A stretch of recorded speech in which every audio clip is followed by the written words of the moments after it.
بیچارہ جمال تو اس پھپھو پر اعتبار کر کے بہت ہی برا پھنسا ہے۔ اس نے تو ایک بزرگ سمجھ کے پھپھو کو اپنے گھر میں رکھا تھا اور اس پہ اعتبار کیا تھا کہ گھر اس کے نام لگا دوں گا تو اس طرح سے میرے تمام بھائی ہمیشہ اس گھر میں رہیں گے۔ لیکن اب اسے صاف نظر آ رہا ہے کہ ایک ایک کر کے اس کے سب بھائی گھر چھوڑ کے چلے جائیں گے، جبکہ دوسری طرف پھپھو کا اصل چہرہ دیکھنے کے بعد جمال کے پاس سوائے پچھتاوے کے کچھ بھی باقی نہیں رہتا۔ بہرحال جمال اب پراپرٹی ڈیلر سے بات کرتا ہے اور سوچتا ہے کہ ہو سکتا ہے میں اگر ایک فلیٹ کا انتظام کر لوں تو پھپھو یہاں سے چلی جائیں اور گھر بھی واپس کر دیں، جبکہ واصف جو کہ گھر چھوڑ کے چلا گیا ہے اس طرح سے گھر واپس آ جائے۔ اب پراپرٹی ڈیلر سے جب بات کرتا ہے تو پراپرٹی ڈیلر اسے یقین دلاتا ہے کہ کل تک میں آپ کے لیے کوئی اچھے گھر کا یا فلیٹ کا انتظام کر دوں گا، آپ پھپھو کو لے آئیے گا، اس کے بعد وہ گھر بھی چاروں بھائیوں کے نام کر دیں گی۔ اب جمال واپس آ کے پھپھو سے بات کرتا ہے کہ پھپھو وہ جو فائل اس گھر کی تھی میں نے آپ کے حوالے کی تھی وہ آپ کے پاس موجود ہے نا، اور کاروبار کی فائل بھی آپ کے پاس ہے، مجھے ذرا یہ فائلز تو دے دیں۔ لیکن پھپھو کہتی ہیں کہ بھائی میں تمہیں وہ فائلز کیوں دوں، فائلز کو میرے پاس ہی رہنے دو، میرے پاس محفوظ ہیں، تم نے بھلا ان فائلز کا کیا کرنا ہے؟ تو جمال کہتا ہے پھپھو دکھائیں تو صحیح۔ اب جمال کو اندر ہی اندر دھڑکا لگا ہوا ہے کہ جس طرح سے سارا نے اسما کا تمام کاروبار اپنے نام کر لیا ہے، کہیں میرے ساتھ بھی یہ لوگ کچھ ایسا تو نہیں کر چکے؟ اور جب جمال فائلز دیکھتا ہے تو اس کا شک یقین میں بدل جاتا ہے، کیونکہ پھپھو نے سارا کاروبار اپنے نام کروا لیا ہے۔ جمال تو بہت غصہ کرتا ہے اور پھپھو سے کہتا ہے کہ پھپھو آپ نے میرے اعتماد کو ٹھیس پہنچائی ہے، اور پھپھو سے کہتا ہے کہ کل آپ نے میرے ساتھ وکیل کے پاس چلنا ہے تاکہ یہ گھر میرے چاروں بھائیوں کے نام منتقل ہو سکے۔ لیکن پھپھو تو صاف انکار کر دیتی ہیں کہ یہ سب کچھ اب میرے نام ہے، میں تو تمہارے بھائیوں کے نام منتقل نہیں کرواؤں گی۔ جمال کہتا ہے پھپھو میں نے ہی آپ سے ریکویسٹ کی تھی نا کہ یہ گھر آپ اپنے نام کروا لیں، لیکن آپ یاد کریں کہ اس وقت ہمارا معاہدہ ہوا تھا کہ جب میں آپ سے کہوں گا کہ یہ گھر بھائیوں کے نام کرنا ہے تو آپ بھائیوں کے نام کر دیں گی۔ تو اب وقت آ گیا ہے کہ آپ کو اپنا وعدہ پورا کرنا ہے، اور آپ کے لیے میں نے رینٹ پہ ایک گھر دیکھ رکھا ہے، تو آپ بھی کل اس گھر میں شفٹ ہو جائیے گا۔ پھپھو کہتی ہیں میرا دماغ خراب ہے کہ یہ گھر اور کاروبار جو کہ میرے نام ہے میں اسے چھوڑ کے چلی جاؤں، اب یہ سب کچھ میرا ہے تو میں یہیں پہ رہوں گی، ہاں اگر یہاں سے کوئی جائے گا تو وہ تم لوگ ہو، بہتر یہی ہے کہ تم لوگ شرافت سے گھر چھوڑ کے چلے جاؤ، کہیں ایسا نہ ہو کہ مجھے بدماشوں کو بلوانا پڑے اور تم لوگوں کو دھکے دے کے گھر سے نکالنا پڑے۔ جمال تو پھپھو کے یہ بدلتے رنگ دیکھ کر حیران پریشان ہو جاتا ہے اور پھپھو سے کہتا ہے کہ یہ آپ کیسی باتیں کر رہی ہیں پھپھو، جس پہ وہ کہتی ہے کہ میں بالکل ٹھیک بات کر رہی ہوں، ویسے بھی یہ گھر تم نے خود منتیں کر کے میرے نام کیا تھا، میں نے تو تمہاری منتیں نہیں کی تھیں کہ یہ گھر میرے نام کر دو۔ تو جمال کہتا ہے پھپھو میں نے کاروبار تو آپ کے نام نہیں کیا تھا، جس پہ وہ کہتی ہے کہ تم نے خود میرے نام کیا تھا، اگر یقین نہیں آتا تو اپنے دستخط دیکھ لو،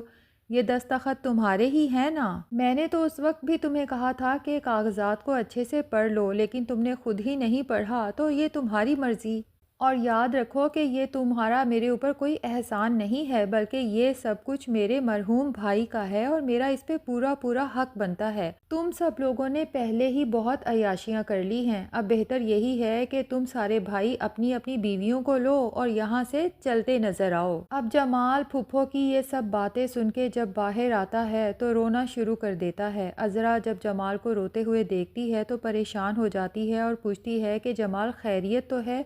تم رو کیوں رہے ہو، اور تم تو اپنی غلطیوں کا ازالہ کرنے گئے تھے؟ تو جمال عذرا سے کہتا ہے عذرا سب کچھ میرے ہاتھوں سے چلا گیا، میں نے کس قدر بے وقوفی کا مظاہرہ کیا کہ پھپھو پر اعتماد کر لیا۔ تو عذرا جمال کو حوصلہ دیتی ہے کہ جمال پلیز پریشان مت ہو، ہم یہ گھر بھی پھپھو سے واپس لے لیں گے اور سارا سے اسما کی بوتیک بھی واپس لے لیں گے اور واصف بھی گھر واپس آ جائے گا، اور جہاں تک پھپھو کی بات ہے اسے تم کہیں اور شفٹ کر دینا۔ تو جمال عذرا کو بتاتا ہے کہ میں یہی سب تو کرنے گیا تھا لیکن پھپھو تو صاف مکر گئیں۔ عذرا پریشان ہو کے پوچھتی ہے کہ کیا مطلب مکر گئیں؟ تو جمال بتاتا ہے کہ یہ گھر تو میں نے اپنی بیوقوفی میں پھپھو کے نام کیا تھا، لیکن پھپھو نے بڑی چالاکی سے مجھے دھوکہ دے کے میرا کاروبار بھی اپنے نام کروا لیا ہے۔ اب ہم بالکل خالی ہاتھ رہ گئے ہیں، اور ساتھ ہی پھپھو نے مجھے یہ دھمکی بھی دی ہے کہ 2 دن میں یہ گھر خالی کر دوں۔ اب جمال تو باہر چلا جاتا ہے، لیکن عذرا پیچھے بہت زیادہ پریشان ہوتی ہے کہ اب یہ لوگ کیا کریں گے اور کہاں جائیں گے، کیونکہ ان کے پاس تو رہنے کے لیے کوئی ٹھکانہ بھی نہیں ہے،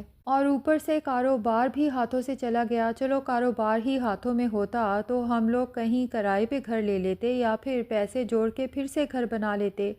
کتنی مشکل سے تو یہ گھر بنایا تھا، اور جیسے ہی گھر بنا تو پھپھو نے کتنی چالاکی سے اپنے نام کروا لیا۔ اب جمال گھر سے باہر کھڑا جب نیم پلیٹ دیکھتا ہے جو کہ اس کے ابا کے نام کی تختی ہے، تو بہت زیادہ افسردہ ہو کے اسی سے بات کرنے لگتا ہے اور کہتا ہے کہ ابا، میں نے کیا غلط کیا؟ پھپھو بے سہارا تھیں، میں نے بزرگ سمجھ کے انہیں گھر میں سہارا دیا، کیا میں نے غلط کیا؟ میں تو سب کچھ اچھا کرنا چاہتا تھا، لیکن یہ میرے سے کیا ہو گیا؟ دوسری طرف نصیر اور اسما واصف اور فرحت کے گھر جا کے انہیں منانے کی کوشش کرتے ہیں کہ تم لوگ گھر چلو، کیونکہ پہلے ہی جمال بھائی اور عذرا بھابھی بہت زیادہ پریشان ہیں۔ لیکن واصف تو واپس جانے سے صاف انکار کر دیتا ہے اور نصیر سے کہتا ہے کہ بھائی، میں تو اب اس گھر میں تب تک نہیں جاؤں گا جب تک پھپھو وہاں پر ہیں اور گھر ان کے نام ہے۔ اگر آپ چاہتے ہیں کہ میں واپس آؤں تو جمال بھائی کو وہ گھر پھپھو سے واپس لینا ہوگا۔ بے شک وہ گھر ہم چاروں بھائیوں کے نام نہ کریں،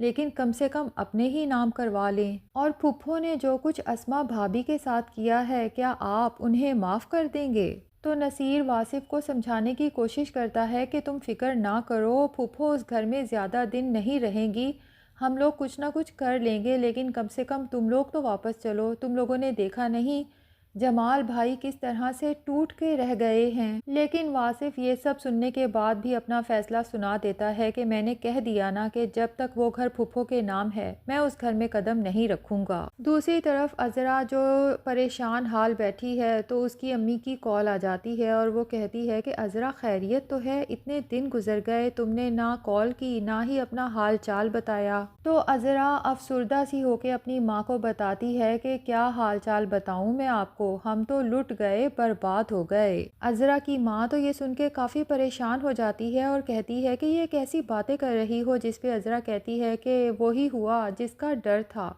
اس بڑھیا نے نہ صرف ہمارے گھر پہ بلکہ ہمارے کاروبار پہ بھی قبضہ کر لیا ہے، اور اوپر سے ہمیں گھر سے نکل جانے کا بھی کہہ دیا ہے۔ اب اگر ہم اس گھر میں رہتے بھی ہیں تو اس کی ملازمہ بن کے رہنا ہوگا۔ وہ جو بے سہارا تھے اور ہم نے اپنے گھر میں رکھ کے انہیں سہارا دیا تھا، اب ہم ان کے ٹکڑوں پہ پلنے والے ہیں۔ سمجھ نہیں آتی کہ ہمارے ساتھ یہ سب کیوں ہوا اور اب آگے ہمارے ساتھ کیا ہونے والا ہے، جس پہ عذرا کی ماں کہتی ہے کہ یہ ہوا کیسے؟ تو عذرا بتاتی ہے کہ پتہ نہیں، بس جمال پہ اس نے کیا جادو کیا یا کس طرح سے اپنی باتوں میں لیا کہ جمال نے خود ہی اپنا گھر اپنے نام لگانے کی بجائے اس بڑھیا کے نام کر دیا۔ جمال کا یہی خیال تھا کہ شاید اس طرح سے